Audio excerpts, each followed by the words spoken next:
I'm here with the United Nations Office for Project Services, and we are hosting a side event today called Partnering for Impact, combining global tools with local adaptations to reach explosive ordnance impacted communities. We have been talking a lot so far today about how our world has been changing at a pace that I think none of us expected. That has meant that we have had to adapt, to innovate and engage differently than I think any of us would have guessed a couple of years ago, and the goalposts continue to change. The good thing about that is that the United Nations Office for Project Services, or UNOPS, has agility and adaptability built into our DNA. That means practical solutions, collectively and at scale. And how do we do that? Via our infrastructure projects, project management, procurement, HR, and financial solutions. But at the core of everything that we do, and the reason that we're talking about partnerships today, is partnership. We do things in support of UN partners, of multilateral organizations, of governments, and we do this with the private sector, NGOs, and civil society organizations. This has been the case in Mine Action for nearly 30 years. We have a global footprint with extensive relationships across the globe, currently doing operations in 17 countries and territories across the humanitarian, development, and peacekeeping nexus. And we're a proud implementing partner for many partners, including the United Nations Mine Action Service and a wide range of UNOPS country offices around the world.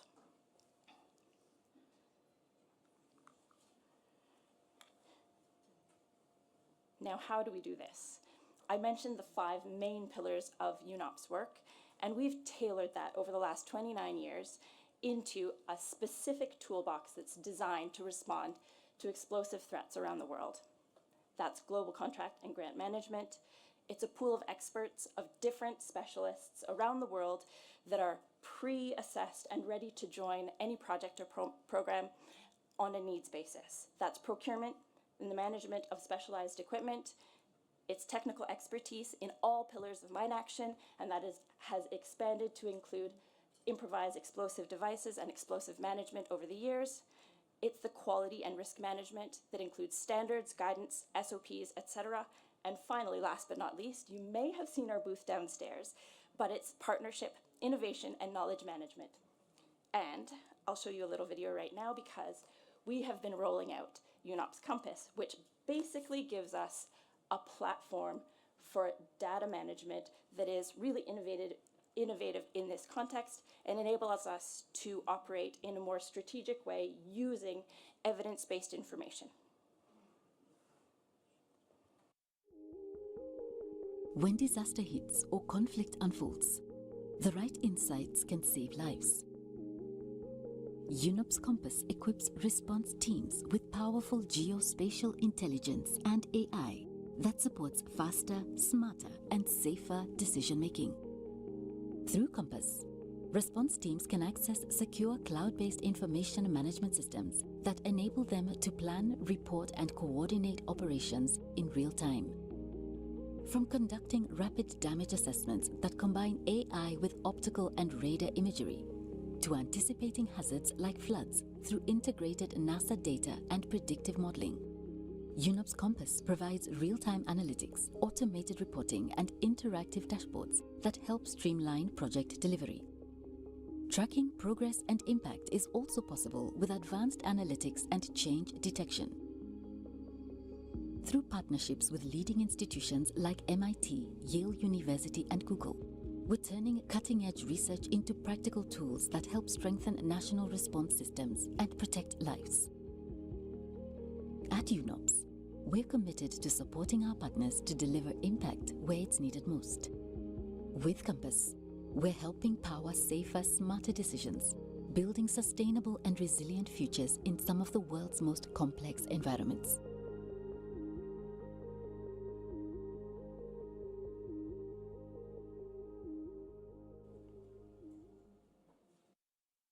Now, if you'd love to learn a little bit more about Compass, there is a booth downstairs at the entrance to the plenary, and our colleagues in partnership with the government of Switzerland would love to share a little bit more. But all of these tools depend on people, and they depend on partnerships.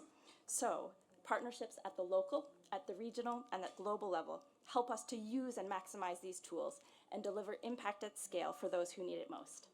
I'm very pleased to introduce today the panelists that are joining me on this session. First, Mark Livingston. Mark currently holds the position of Technical Manager for Land Operations with SafeLane Global. He has over 20 years of experience in mine action and military, commercial and non-governmental organizations, having operated in Bosnia and Herzegovina, Kosovo, Colombia, Uganda, Sri Lanka, Libya, Iraq, Afghanistan, and has extensive experience in South Sudan managing multiple projects. Mark will be speaking about South Sudan today. Next, I have Abubakar Abdullahi Suleiman. He is the Executive Director for the Center for Social Cohesion, Peace and Empowerment, or CENSCOPE, in Nigeria. Abubakar is a dedicated humanitarian aid worker with extensive experience implementing across Borno, Adamawa, and Yobe states in response to the needs emerging following the rise of the Boko Haram insurgency. He's also a member of the Humanitarian Country Team. And finally, we have Catherine Nelson. She's the head of the Humanitarian Mine Action and Peace Building for the Danish Refugee Council in Sudan and has previously worked on mine action, forced displacement, and humanitarian response for international NGOs in the United Nations, primarily in East Africa. Now, the efficiency and agility of the private sector is instrumental in mine action by driving innovation, value for money, and helping accelerate clearance. Contracts with commercial partners help us to maximize these benefits. Mark, I'm wondering if you could tell us a little bit about how SafeLane Global responds to both the strategic clearance priorities in South Sudan and the emergency risks that arise on a day-to-day basis. Mark, over to you. No, thank you, Tammy. Thank you very much for the introduction. For strategic priorities, we conduct planned survey and clearance of detailed tasks, and for emergency response, we have a emergency response team capacity for rapid mobilization and deployment. Thank you. For the rapid mobilization and deployment of teams. Currently, SafeLane has two projects in South Sudan, the Mine Action Teams project and the Emergency Response Team project. Both projects currently have 9 full teams. These teams can split into 18 half teams. The half teams obviously allow for a more mobile and rapid reaction to emergency response, where the full teams work on more strategic, larger scale MMC and BAC tasks. The projects have the capability to operate throughout the year, throughout South Sudan for 12 months of the year. They have all-terrain vehicles, VMR 3G detectors to conduct non-metallic or minimum metal anti-tank mine clearance, and the ability to move constantly around country. Some notable tasks that the projects have conducted over the past year was a battle area clearance in Malu Chat in Bor State. Basically, in February 2025, an explosion occurred in Malu Chat barracks on the outskirts of Bor town. It was basically an explosion of an ammunition storage area. The explosive fragments, ammunition and intact mortars were scattered over a 6-kilometre radius. The widespread contamination posed a severe threat to communities, local authorities and mission partners. SafeLane conducted a large-scale battle area clearance operation to dispose of thousands of explosive remnants of war, including the removal of a 122mm rocket that was lodged into a individual's, a community member's property. The team excavated the item of ordnance safely, removed it, and obviously assisted the community to continue with their day-to-day activities. And as you can see by the statement, the house owner was very happy that we removed that the threat. The second notable task was battle area clearance in Khor Malang Wow. Now this was in support of IOM. IOM were planning on developing the area and building schools, housing project, medical centres, health centre in support of the community. The team conducted from October 25 to January 2026, one of the MAP teams supported a priority task in support of IOM. The area was cleared to provide safe land as a state for development, and the area included spaces identified construction of schools, police posts, hospitals, markets, community centres, and water points. Following the BAC clearance, the IOM built the buildings, and as you can see on the slide above me, this is the outcome or the output from IOM following the construction. The third task was an explosive ordnance risk emergency education in Ruwang. Now, this was in support of internally displaced persons. Basically, the ERT team from January to March 2026 supported UNOPS in the delivery of several key explosive ordnance risk education briefings and presentations to refugees. The team specifically focused on children. There was a lot of children coming back, moving around as IDPs, and due to their inquisitive nature, obviously we targeted the children to ensure that they were safe to continue their activities and go to school. Over 5,000 beneficiaries were reached by ERT1, Community Liaison Area officers, consisting of, as you can see, 1,200 boys, 2,000 girls, 800 men, 1,400 women, 50 elderly men and 70 elderly women. The community were obviously then well prepared to deal. They understood the threat, they understood the marking systems, they understood the LSA threats on the ground in South Sudan, and were better prepared to start setting up their community areas in the refugee camps and outside of the refugee camps. As it stands now, SafeLane have 9 full teams, 5 teams on the MAP project and 4 teams on the ERT project. The 4th team currently is mobilising specifically to support the emergency response in Jonglei. As you've probably seen in South Sudan, there's been recent fighting in northern Jonglei area. The team will support the emergency response mission over the next 6 months. Following the mobilisation of ERT4, it's very likely that ERT5 and 6 will mobilise in between May and June. And ERT5 and 6 will again be part of the ERT project and support UNMAS priorities and objectives. UNMAS priorities and objectives and mission objectives. Thank you, Tammy. Amazing, Mark.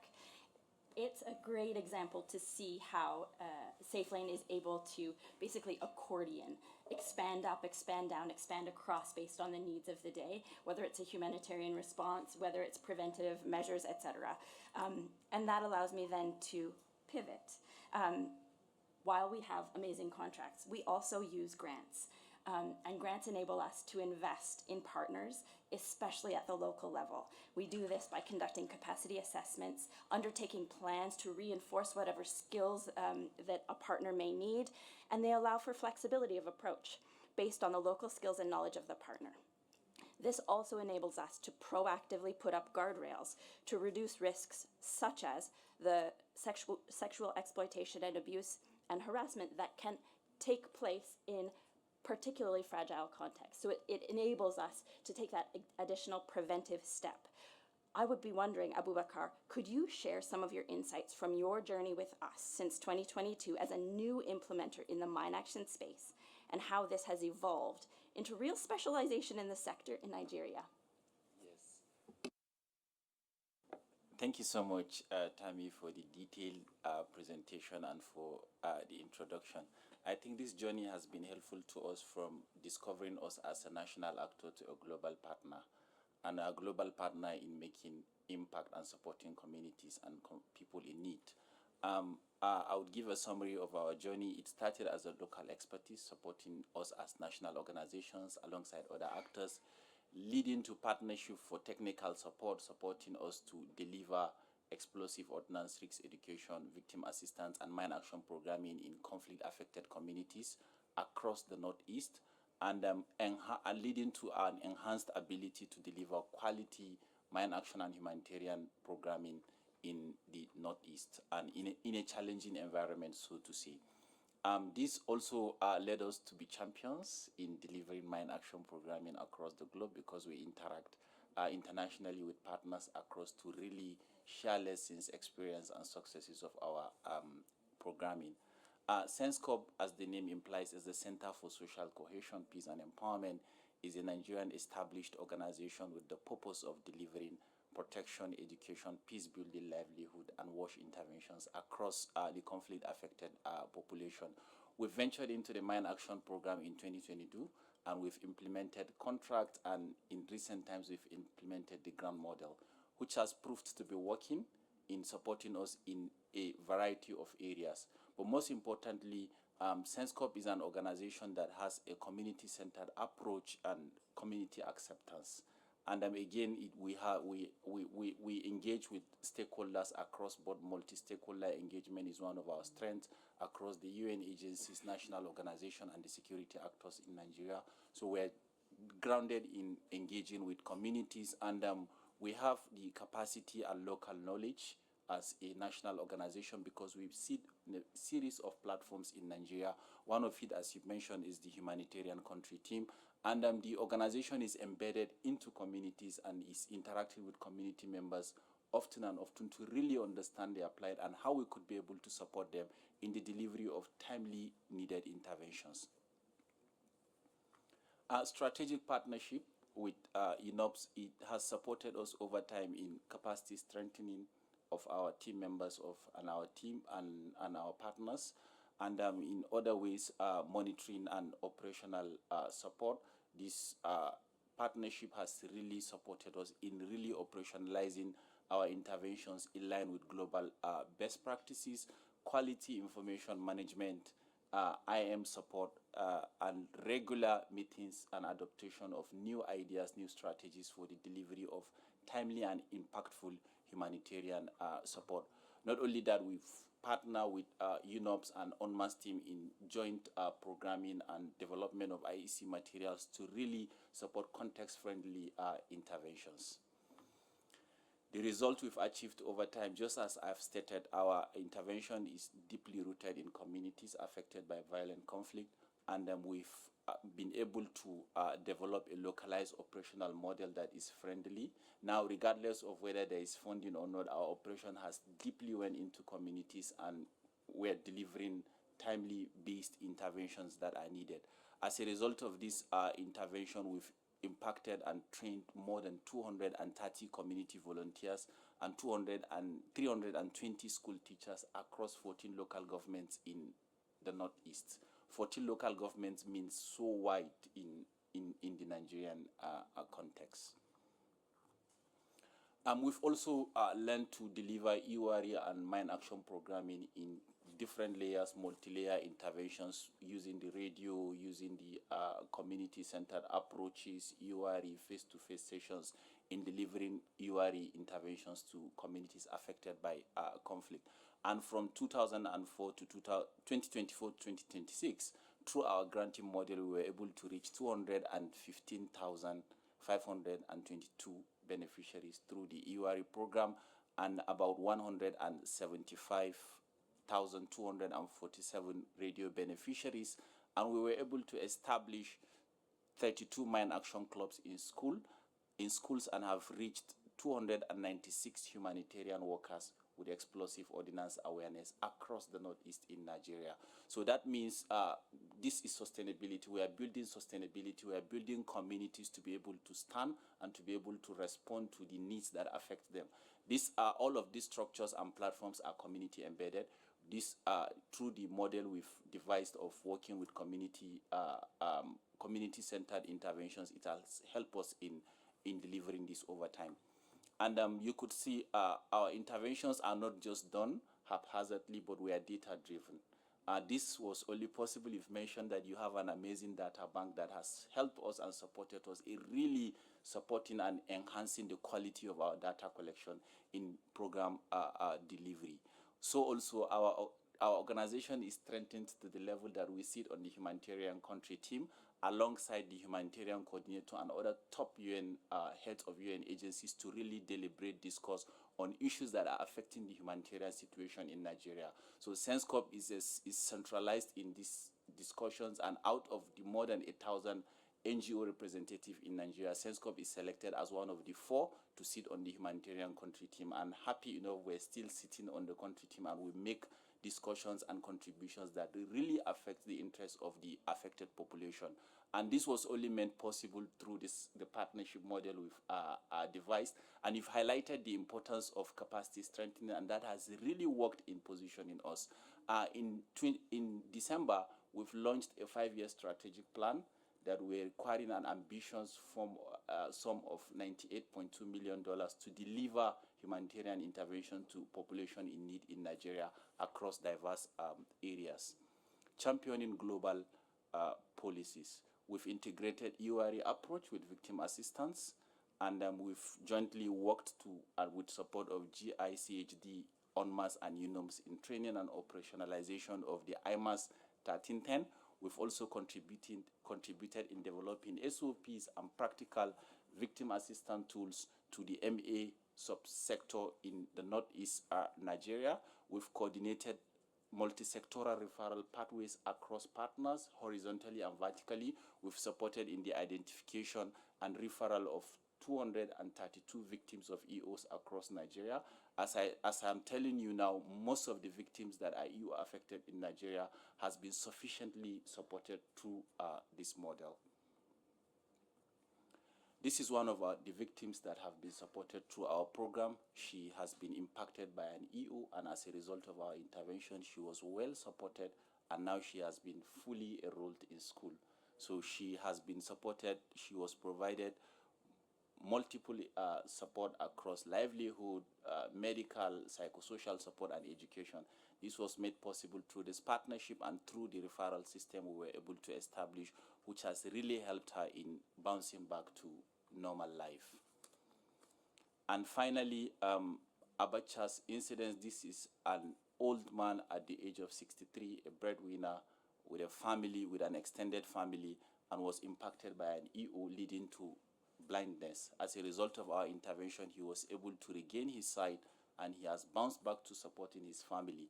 Initially, he has given up on whether or not he could see his family again, but as a result of our intervention, he was able to gain his sight.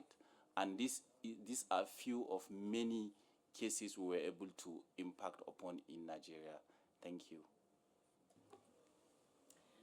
I know that it's incredibly geeky, but I am so excited about the fact that you're able to take your skills and your experience and then operationalize IMAS in Nigeria. That's so exciting. We had a really great agile contractor example. We had a really great grantee example. And now I'm going to segue to share the approach taken by the Danish Refugee Council in Sudan to ensure that the mine action response aligns with local needs. Katie, over to you. Thank you. Is that, yes, okay.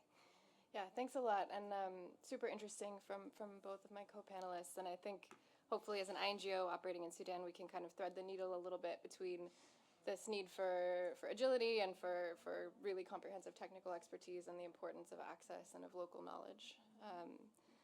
So I'll talk a little bit about the Danish Refugee Council's work in Sudan with a local partner, but let me start first with some background on the context in Sudan. As you may know, the war in Sudan began in April 2023, and the epicenter of the conflict for 2 years was really in Khartoum.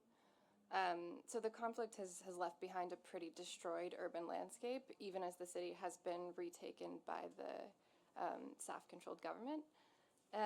So what you see here on the screen is a map of instances of explosive or remote violence taken from Akhled, and you can really see how centralized it is in Khartoum. We tend to use this information as a proxy for contamination because it's really difficult to collect comprehensive contamination information in Sudan. And it's left a pretty destroyed urban landscape in Khartoum. As you can see from this other photo here, this is an iconic Khartoum building, and you can see kind of the vegetation that has sprung up, and in fact this is actually adjacent to one of the minefields that we found right within the center of the city of Khartoum. And I think just to add that UNMAS has estimated that 10% of these explosive and remote weapons that were used in the conflict didn't actually detonate, which means there's the potential for millions of items still to be found within the state, based on what we've found so far in our year and a half of working in clearance. So again, just to kind of background this, because it will be important for discussing the partnership, it really is a complex urban contamination context. You have destroyed buildings, rubble, airdropped weapons on roofs and high stories of multi-story buildings, areas with burnt cars, and lots of other sort of hazards that need to be removed before clearance can take place. There's extensive contamination with explosive remnants of war, or of UXO, but also we've found 13 minefields with anti-vehicle and anti-personnel mines within the city. And then the other important point is the displacement context, which is to say that since the city has been retaken, you're seeing millions of people returning to Khartoum. And those people are returning to a context that now looks like this, which is not how they left it.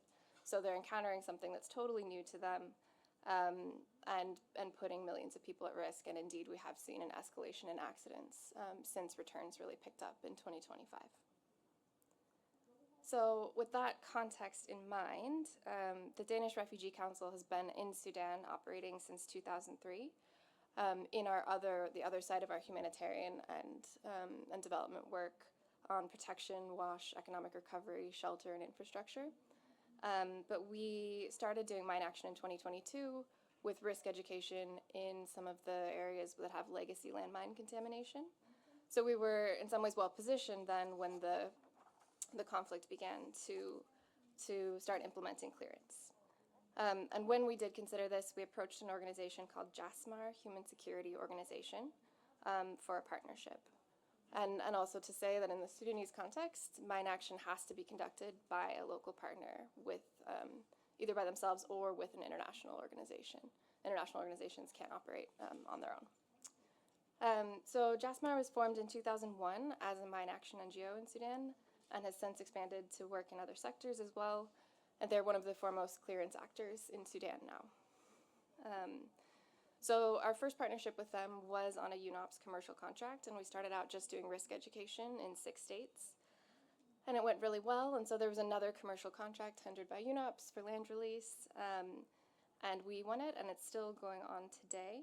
And since then, we've expanded our partnership. We're working with them on 3 other projects, and we'll expand from 3 clearance teams to add another 5 in the next couple of months. So in terms of the operational model for how we work with JASMAR, we really do try and leverage the strengths of both partners. JASMAR provides the personnel, all of whom have past experience in mine action. Some of them have more than 20 years of experience in mine action. And DRC provides quality assurance and some level of technical oversight, especially on topics that are new to Sudan, and I'll get into that in a minute. We have an international operations manager and a technical advisor, as well as Sudanese technical field managers supporting, and we also provide a lot of support and training on information management for them. DRC also has a lot more experience managing commercial contracts than JASMAR does, so we've managed a lot of the compliance, reporting, and administrative requirements. So I'll get a bit more detailed.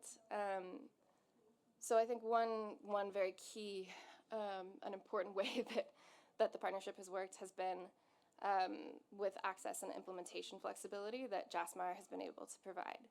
They've been in Sudan for a long time, and they have a level of community acceptance, particularly in places like Khartoum, where DRC was not working prior to the conflict. We've had a few communities sort of not recognize the need for risk education and be a bit skeptical of it, but JASMAR's reputation and presence in the communities has kind of helped ease that. JASMAR also has had existing relationships with the National Mine Action Center, which we did not initially.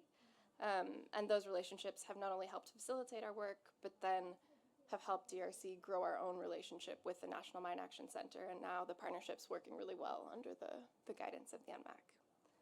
And then finally, JASMAR as a local NGO is subject to different restrictions in Sudan than an international NGO is, which has facilitated their operational flexibility. Like, they can hire staff a lot more quickly than we can. So then, kind of on the DRC side, again, JASMAR has been operating in mine action for more than 20 years, but there are some things that are very new and unique to this urban contamination context that I described. Among them are these kind of mixed settings where you have a battlefield that's kind of overlaid on top of a minefield, which requires a more complex clearance approach. We also are doing a lot of multi-story building search and clearance operations. We had an operations manager who'd worked for a long time in Syria, and he helped design a new training package and new SOPs, which has now actually become a standard part of ongoing training for new teams that stand up throughout the sector, and part of SOPs for new teams. We're also able to procure demining equipment like PPE and detectors, much of which was lost during the conflict, a lot more easily than local partners are due to export restrictions and sanctions. And then, the volatility of the context is not limited to the conflict. It's also incredibly economically volatile in Sudan right now, as you might imagine. So DRC has been able to support JASMAR in various ways in that context of economic volatility, when they've faced situations of reduced liquidity that an international NGO is more able to absorb than a national one, and helping them on issues of currency exchange loss. And again, we also do have sort of stronger compliance systems, more commercial contract expertise, and are helping to support their capacity on commercial contract management so that in the future they can kind of go on their own and won't sort of need us to be in that lead role. So I'll finish just with some photos from our current land release projects. We've reached 28,000 beneficiaries with risk education. We've removed over 1,300 items, not including small arms ammunition, which there is much, much more. We've surveyed and cleared 2 million square meters, mainly in Khartoum locality, which may not sound like much, but it is a very dense urban contamination context. And we've done training of trainers for more than 70 teachers and community volunteers so they can kind of pass the risk education messages on in their communities.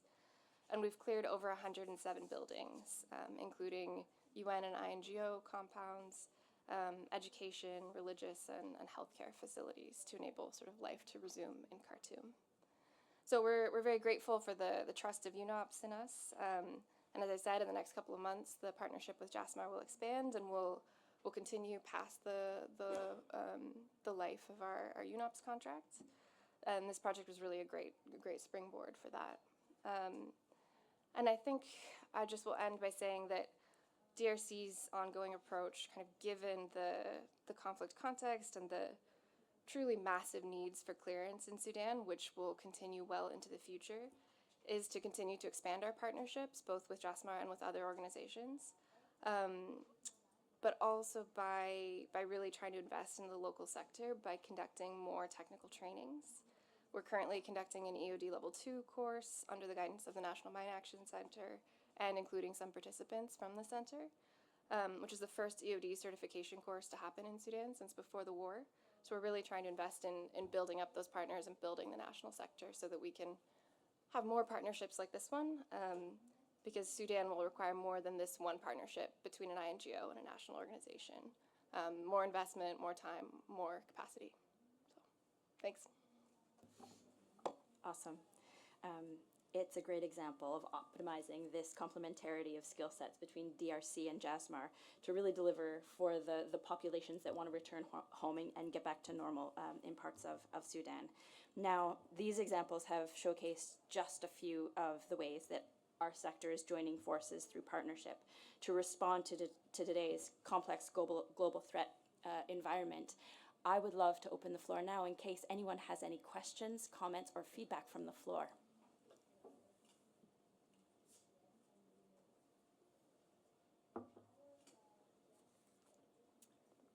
I will start then. Abubakar, you have really laid the groundwork through standards, processes, etc., which will facilitate, hopefully, a transition from a humanitarian context toward a more normalized, kind of development-oriented situation in northeastern Nigeria. What do you see as kind of the next priority in that process? Yeah, Thank you so much. We have laid the foundation for supporting communities to rebuild and to go back to their ancestral homes. I haven't given this background, but it will interest us to know that we have more than 2.7 million displaced population in northeast Nigeria. And as a result of our programming, it aligns strongly with the durable solution intervention and which primarily has to do with the return of internally displaced persons to their ancestral homes. And this has made communities to really prepare by setting the ground and supporting them to go back into their communities. They don't just go back to their communities, but they go back with skills and expertise that would enable them to really understand the impact of explosive ordinances and how they could be able to support themselves, communities, and the overall development of people in the communities as they return.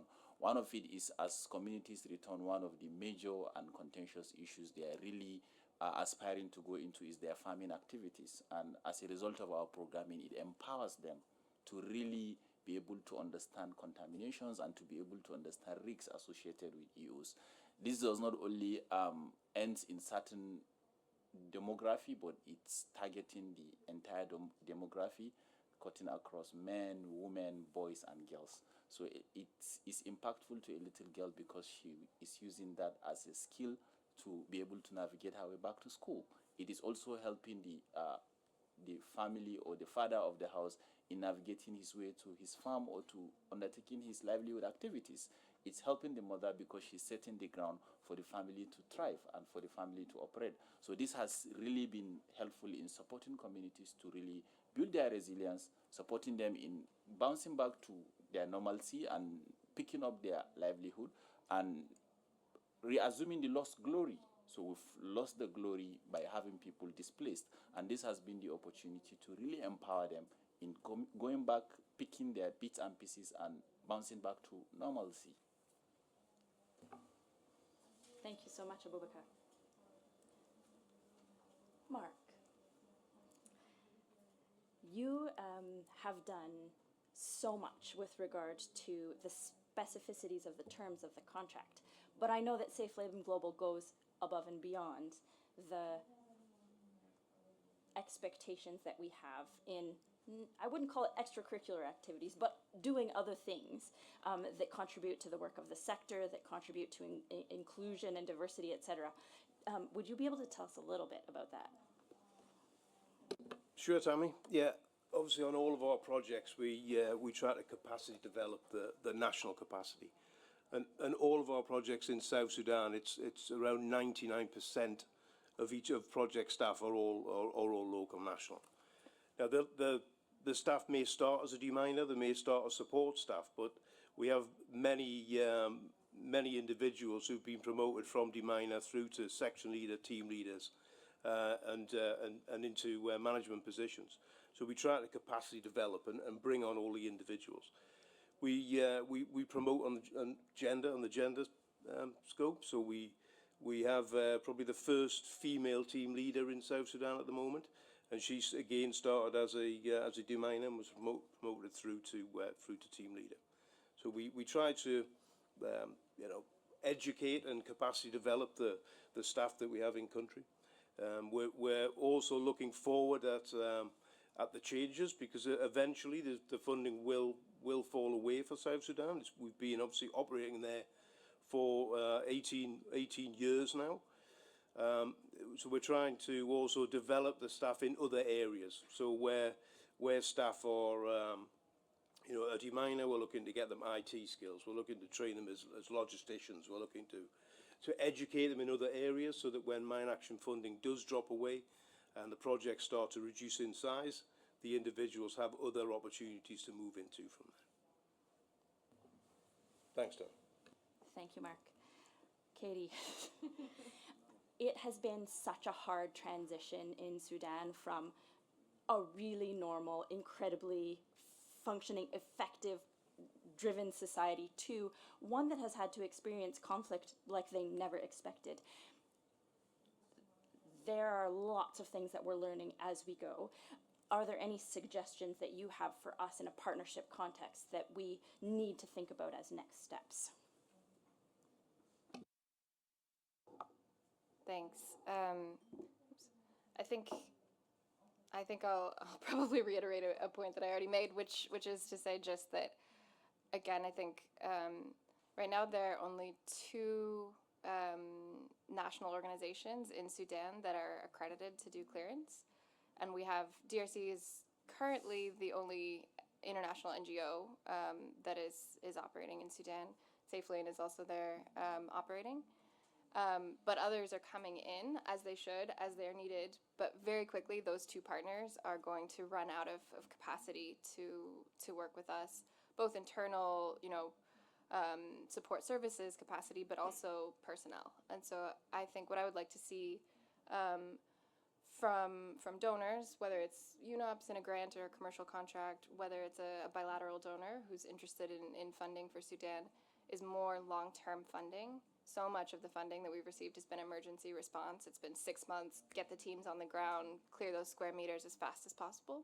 But I think we need more long-term funding, and we need more of it to be focused on capacity development of the sector, because it's really, we're very quickly going to reach the end of the road. There's only 17 EOD level 3 accredited operators right now in Sudan, and so that's basically the cap on teams that we have at the moment.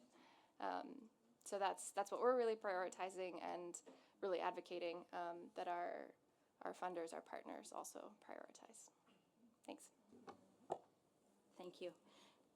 Before I conclude, I see a question. Please go ahead. Yeah, sorry, I'll try in English, but if my English is not very good, maybe you can translate, or someone. I'm French. So I'm Clément, and I'm the country director for HI, Humanitarian and Inclusion in Senegal. And actually, it's very a good discussions, and thanks to the work in Sudan, because it's linked also to the context in Senegal, which is very completely different. But it's HI is working in Senegal since 2008, and we doing some demining and other like the victim assistance, risk education through partners, and this it's working very well. But the problem is funding, as you said. Now we're not in emergency situation, but it's our strategy now, because we had a strategy workshop two weeks ago in Casamance, and saying, okay, what we do, because there is no a local capacity to do demining. Who will do the rest, the residual risk, I think you call it like this. So who will handle that? And this is, it's all about funding. So it's just, I don't have any question, but it's just the thing is so Senegal, it's mine 3 in 2031. So, and we have like even people in Senegal say, you have to stay, you have to finish the work. But then what next after? So there is no question, but it's like, yeah, it's just some wondering. I think all of us in every single context face this type of challenge, and it's something that we have extensive discussions with, both within UNOPS and with the broader UN family. And one of the things that we see as probably like a sustainable path is integration into broader country frameworks that are focusing on longer term development, because otherwise there is no way to get dedicated ring-fenced mine action funding for priorities that are, medium as opposed to high. I don't know if anyone else has a further comment to that. Yes, I saw another hand. Go ahead. Thank you, everyone. My name is Tim. I'm part of the innovative finance team of GICHD. We are working on designing financing solutions beyond grant-based and emergency funding. My question is directed to Ms. Nelson, and specifically on the urban contamination context. Considering the nature of infrastructural and housing density in a city in South Sudan. I'm curious about the prioritization and strategy on the clearance within a city structure, specifically recognizing the rapid need for reconstruction of housing, as well as the movement from citizens back to the city. Thank you. Thanks. Yeah, very good question. I think the prioritization process for us as a humanitarian NGO that was working with humanitarian funding sort of began under the direction of the National Mine Action Center in collaboration with UNMAS with these sort of priority humanitarian targets. So some of the first infrastructure that we cleared was hospitals, schools, and markets. And I wouldn't necessarily go so far as to say that there was like a very sort of systematic prioritization approach, so much as that people were coming back, particularly to Omdurman on the west bank of the Nile, which is sort of the first area that was sort of retaken and kind of fully taken by the army, and where people had been living, but was heavily contaminated. And so the focus was very much on those sort of items of critical civilian infrastructure. And then I think since we've sort of moved east into the rest of Khartoum, we still are pretty laser focused on this humanitarian objective, given some of the sensitivities in Sudan. And I think for us, keeping Khartoum safe for humanitarians who are coming back to start to provide services is critical, not only for their safety inherently, but also because we're really concerned that acts as a pull factor, that once you sort of offer these services, and whether those are humanitarian services or whether they're government services that are restarting, people will return, and you want to make sure that they're returning to a safe environment. So I think the civilian infrastructure has come next, and I think what the question is sort of when the private sector will start to return, and what clearance will look like for private sector facilities like banks and things, which remain to this day largely still pretty damaged and uncleared. So I don't have a full answer for you, but that's kind of where we've been so far.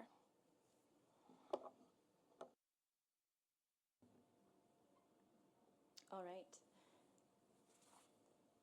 So we are so proud, and I speak on behalf of all of my colleagues with UNOPS in the room and around the world, to be working alongside you and our national counterparts in Nigeria, in South Sudan, and in Sudan, and of course with UNMAS on this journey. Now, none of this, of course, would be possible without the generous contributions of donors and partners like the government of Switzerland and the GICHD.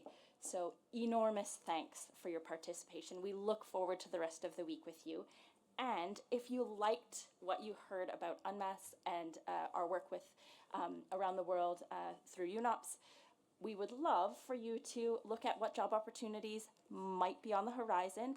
And if you're interested in